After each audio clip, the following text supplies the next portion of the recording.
News Services Division of All India Radio presents Northeast Diary.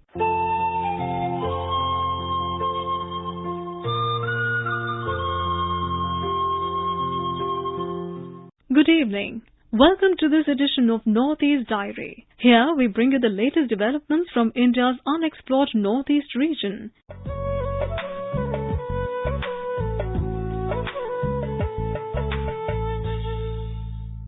Today, we will talk about how connectivity is being improved in Mizoram. Better connectivity leads to better mobility of people, which will also lead to enhanced tourism prospects. And who does not want to visit Mizoram at least once in their lifetime? Our personality of the week is Padma Shri Sanu Lama, who is a renowned Nepali writer.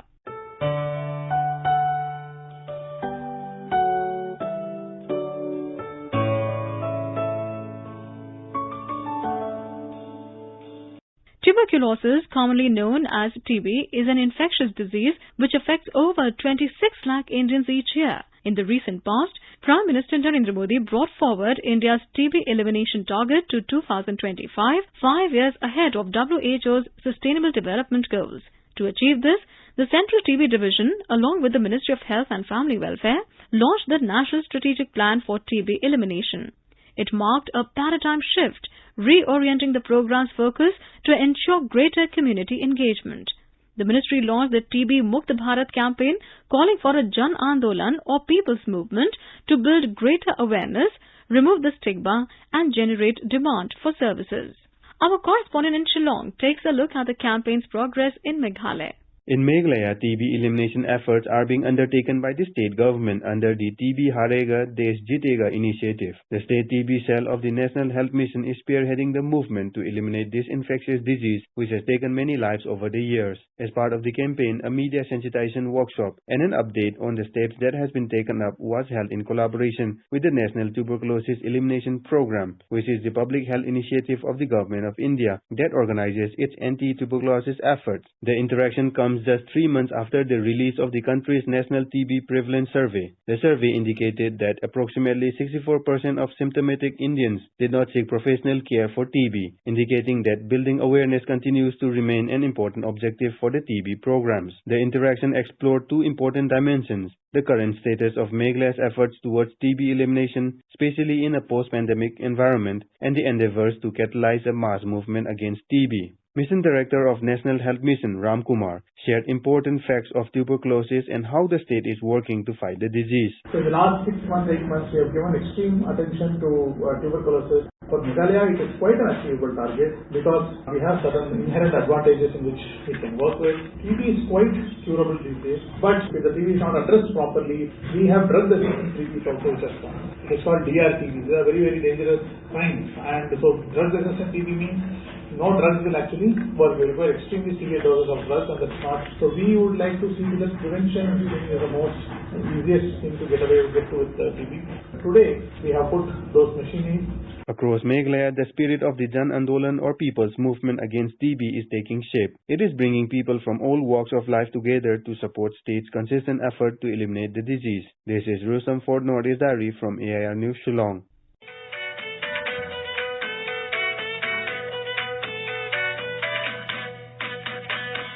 Nagaland State Rural Livelihoods Mission and Nagaland State Commission for Persons with Disabilities signed a Memorandum of Understanding to work together to support and empower persons with disabilities in Nagaland. Our correspondent has filed this report. With the aim to support in intervention and strategic strengthening of persons with disability, the Memorandum of Understanding between NSRLM and Nagaland State Commission for Persons with Disability was signed on June 27, 2022. State Commissioner for Persons with Disability, Ms. Dietono Nakro, said that the MOU is a first of its kind and a significant initiative towards supporting people with disabilities to enable them to live their lives with dignity. 1 in 6 people worldwide, or over 1 billion people, or if you want to put it in percentages, 15% of the world's population have a disability. They are the largest minority group in the world. Approximately 27 million people live with disabilities in India, 2.21% of the population as per census 2011. In Nagaland, the figure is 29,631. That is also according to census 2011, or 1.5% of the total population. But it must be made clear that this is a very conservative figure, and in reality there will be thousands more living with different kinds of disabilities in our state. People who live with disabilities are more likely to live in poverty than persons without disabilities, and this is basically due to the barriers that they face, in their everyday life. Barriers such as stigma and discrimination.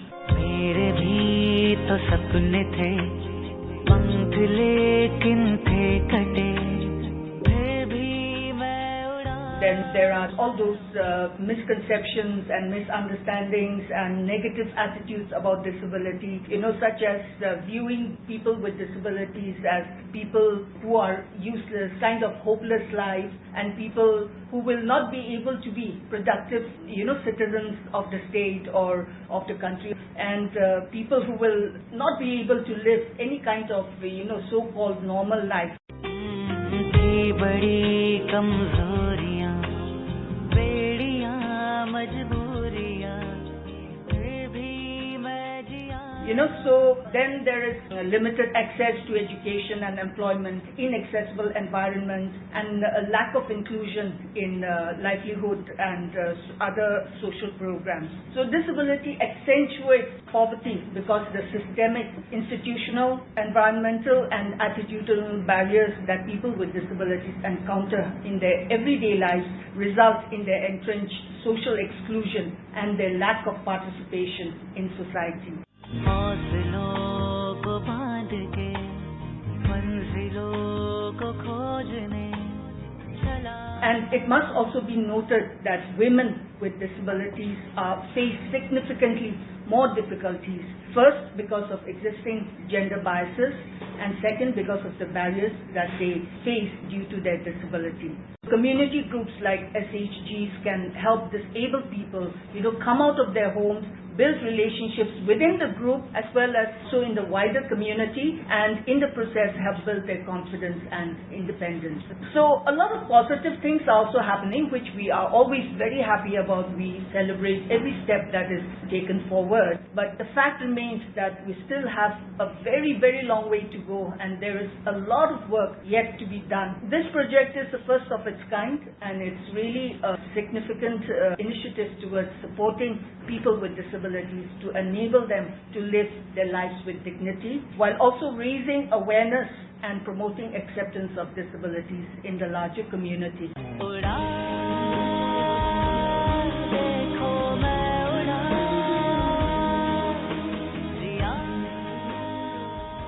The MOU will be for a period of 12 months initially and will be piloted in 4 model blocks, namely Jakhama under Kohima district, Chumukidama, Longland and Wokha district. NSRLM along with other concerned organizations will now be involved with intensive mobilization, identification, capacity building, financial inclusion, livelihood accessibility and access to rights and entitlements of persons with disabilities. For Northeast Highway, this is Asunyo from AIR News Kohima.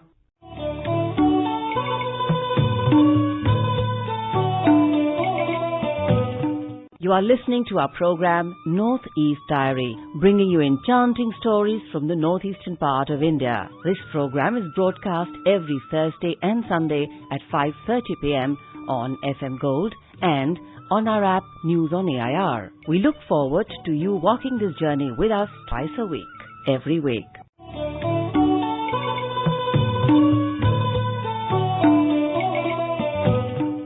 In Mizoram, people are witnessing an unprecedented momentum in the pace of road connectivity. Construction of several important roadways is underway with speed and pace by PWD, National Highway Infrastructure Development Corporation and Border Roads Task Force. All these new roads and highways are going to bring a facelift to the state's internal and external connectivity infrastructure. Here is a report from our correspondent from Aizawl. In a major boost to road infrastructure development, several national highways have come up in Mizoram. Construction of 3 more national highways is presently undergoing. Officials said that the construction of National Highway 502A is being executed under the Act East policy, and this will establish a road-cum-trade link between India and Myanmar. Officials said that 913-kilometer-long national highway will benefit both countries largely in economical and cultural point of view. Another important roadway project is the widening of NH44A, which will establish a highway between Mizoram and Tripura. This project is expected to be completed by this year. Chief Engineer of National Highways of State Public Works Department, C. Lalthwana, said that this highway will benefit both states in terms of business, trade and other essential services. With the major development scheme for road construction project coming up, national highways such as NH 502A, NH 44A, NH 150, NH2, NH 306A, NH 154, now NH 6 have been constructed, connecting different villages and districts. Several ongoing construction and completed projects will boost the economy of the society. A massive road infrastructure development in the state would yield multiplier effect on development. It has shown the immediate positive effect that road construction have on employment, especially in rural areas, and state manufacturing growth. With the presence of national highway, it can now save time and oil consumption is reduced significantly. Now, road development changes the lifestyle of the people, and it helps the economy, education and lifestyle of the people.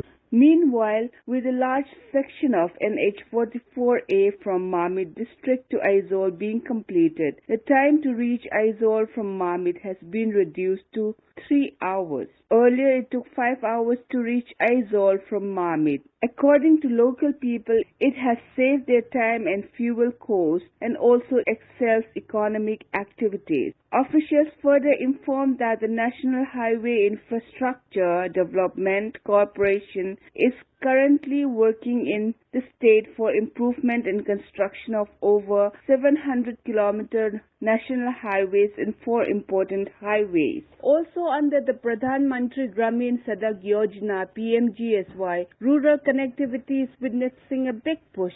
Last year, 14 rural habitations were connected by new roads with a length of 210 kilometers. According to officials, several highways along the remote areas like Sampai Zokhothar, Tlabung Korpuichwa, Thumkhum, Tongte and Serthi Buarpui have also been developed. For Northeast Diary with Subhashis Chanda, Irene from Aizawl.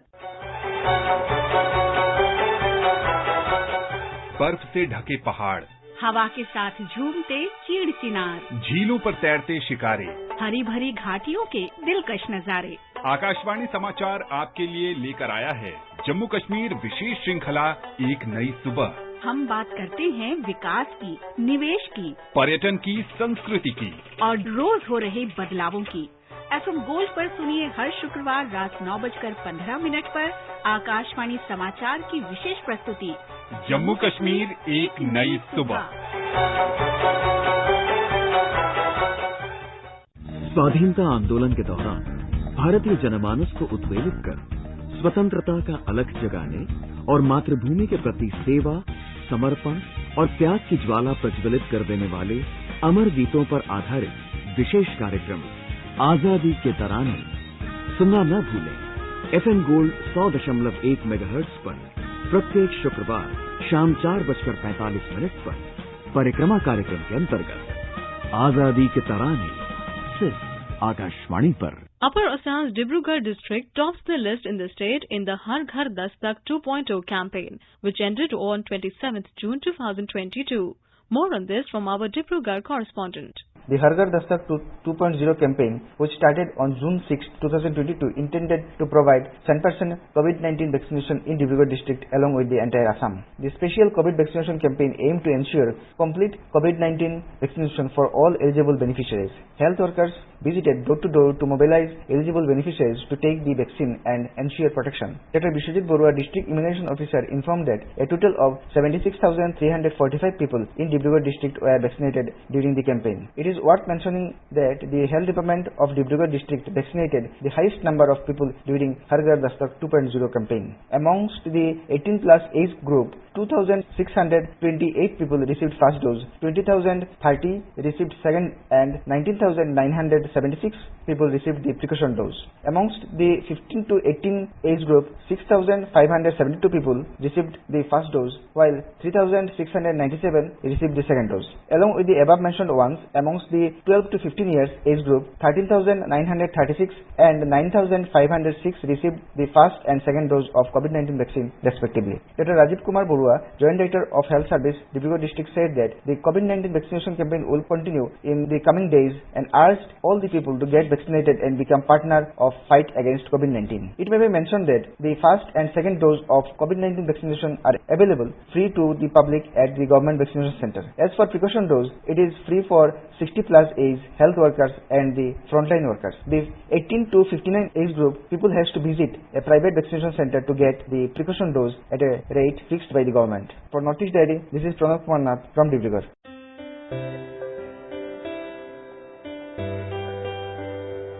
Manipur state is well known for its rich culture and games and sports. However, some young talented artists have also been working to promote paintings through various ways. Among them is the self-taught painter Zamilun Singson of Churchandpur district of Manipur. He became popular when his painting was sold at more than 3 lakh rupees at the Taipei International Art Exhibition held in 2020. He also won the 2020 International Artist Grand Prize competition in Taipei the same year. Our Imphal correspondent follows the work of the painter Zamilun Singson and brings you this story. The painter Zamilun Singson is one of the examples that sets the tale of talents who never needed any formal lesson to succeed in life. Even though he has not taken any class on painting in his life, he has created web across the globe after his painting was recognized in Taipei International Art Exhibition held in 2020. Born and brought up in poor family in Churachandpur district of Manipur, Zamilun Singson has never discouraged in spite of the different hurdles he faced in the life, and now working towards the popularization of painting in Manipur. He started opening a painting studio in his hometown in January last year and is now engaging in teaching young students on painting. Different schools, NGOs, orphanage home invite him for teaching the students. Now he is going to open a studio in Imphal so that he will be able to teach the students of Imphal. Speaking to AIR News Northeast Diary, painter Zamilun Singson said that art is not rated high in Manipur and he has decided to promote the painting. He said, "Actually, I'm teaching young students. And also, like, I visit schools, NGOs. Some NGOs will call up me for like workshop, class, and then not only the NGOs, some private, ministry, something like that, who are helping those kids. And then like orphanage, they are calling me. So in that things, I'm start doing the workshop. Actually, in Manipur, in all angles, Manipur is a well-known state. Actually, like in football, in boxing, weightlifting, but in art, it's a little bit lacking. So I think that artist's responsibility, not only me, even those Manipur artists, their responsibility is to promote art. One of my objectives to start art studio in Imphal is to make Manipur art hub for the Northeast. 7 of my paintings still in a selling process in Taiwan. I'm having a world record project to save wildlife and then promoting peace. Zamilun Singson was invited by Chief Minister N. Biren Singh after his work were recognized across the globe. He has been selected for Startup Idea States by the state government so that the financial assistance given under the scheme would be helpful to him in his work. The 25 years old Zamilun has also informed that a mass awareness program on the value of painting has been conducted from time to time in the state. JJ Thoksong from Imphal, AIR News, Northeast Diary.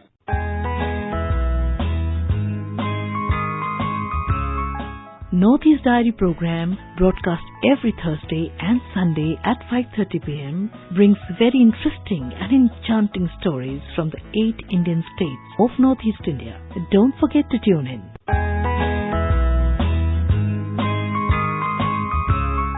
A retired engineer by profession, Gangtok-based senior literature and songwriter Sanu Lama's journey to Sahitya Akademi and Padma Shri Awards for literature are marked by a treasure trove of Nepali short stories and travelogues. The 84-year-old Lama is the first Padma awardee for literature from Sikkim and is an inspiration for generations. In this interview with Northeast Diary, Mr. Lama shares the highlights of his over 60-year-old writing career as well as his perception of today's Nepali literature.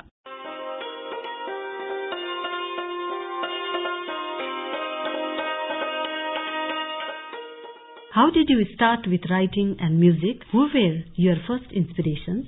I started writing in 1960s. Before that, when I was in the school as a student of Sartasi Namgyal High School, I used to write short stories and short poetries which were published in a school magazine. Actually, in 1960s, some of us were inspired by our Nepali teacher, late Mr. Rasmi Prasad Ali, who very kindly led us for writing short stories and essays.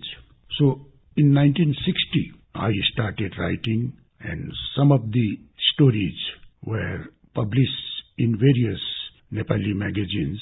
I also started writing lyrical poems during this time, which were set to tune by some of my friends. So I would like to say that I started writing in the 1960s.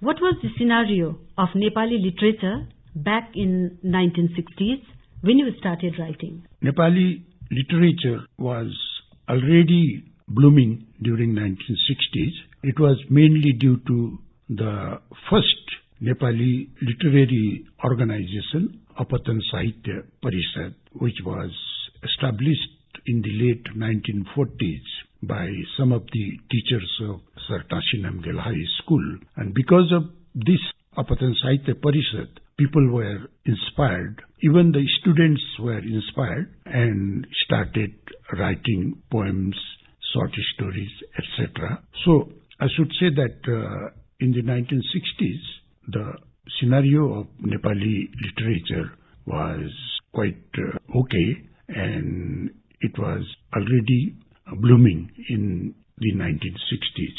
Moving on, how has the scenario changed over the last 60 years? It has radically changed because the scenario which we had in the 1960s and 70s is no more now. Everything is digitalized now, and there is a tremendous development in the publication and other aspects of literature. Quite a number of literary articles, books, etc. were published in those days, but now, due to this digitalization, there are more publication, more books are coming out every year, and I should say that the quality has also changed, and there is some sort of improvement in the quality in the writing of literature. Okay. What are the distinct features of short stories, travelogues, and music writing that aspiring writers should take note of? Is there any common thread that binds these forms? The writers, whoever it may be, are a budding writer or an established writer, they should always keep in mind that they are doing something for the society. So whatever the writers write, either poems or short stories or essays, it should lead the society in the right direction. Otherwise, the society will be misled, and the responsibility of writers is great. One should always keep in mind that whatever the writers write, the people will believe, the society will believe, and we writers should not let down the society and the readers.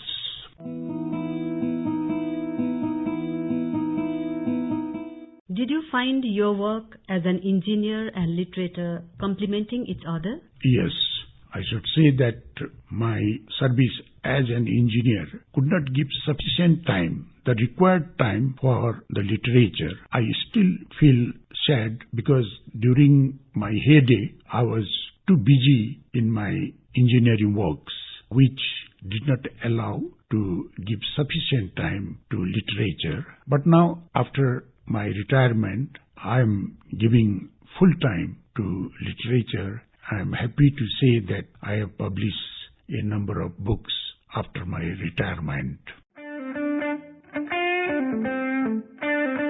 Where do you see the future of Nepali literature? The future of Nepali literature is, I find it is very good, but it all depends upon the writers, upon the poets, and especially on the budding writers who should know that whatever they write, it should be correct and it should not mislead the society. And writing literary articles will always be beneficial to the society only if those articles are in the correct aspect. Writings should not mislead our society. You just listened to an interview with Sikkim-based Padma Shri Awardee Sanu Lama. Interviewer Usha Sharma.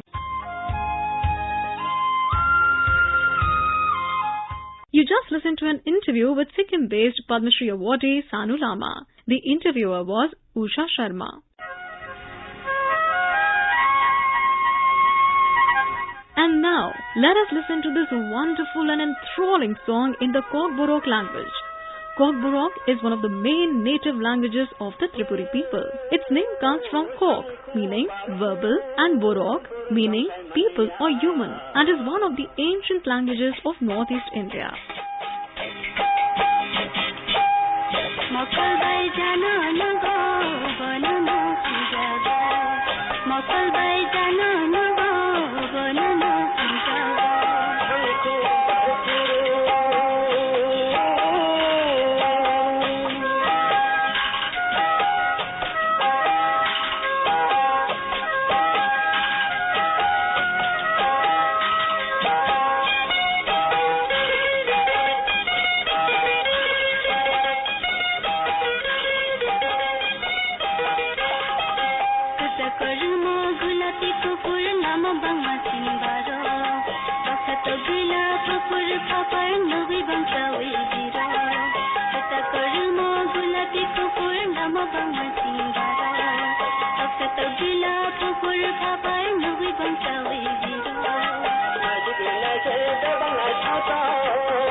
मकल भाई जानो नुगो बनाना हम जागो मकल भाई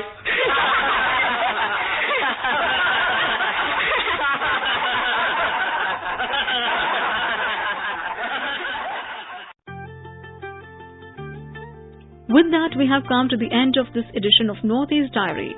Do join us next week to hear more stories from this enchanting part of India. This program was presented by Saira Mujhtaba, scripted by Suparna Saikia, produced by Sharmila Goswami, and assisted by Kamlesh Mudgal. It was brought to you by the News Services Division of All India Radio.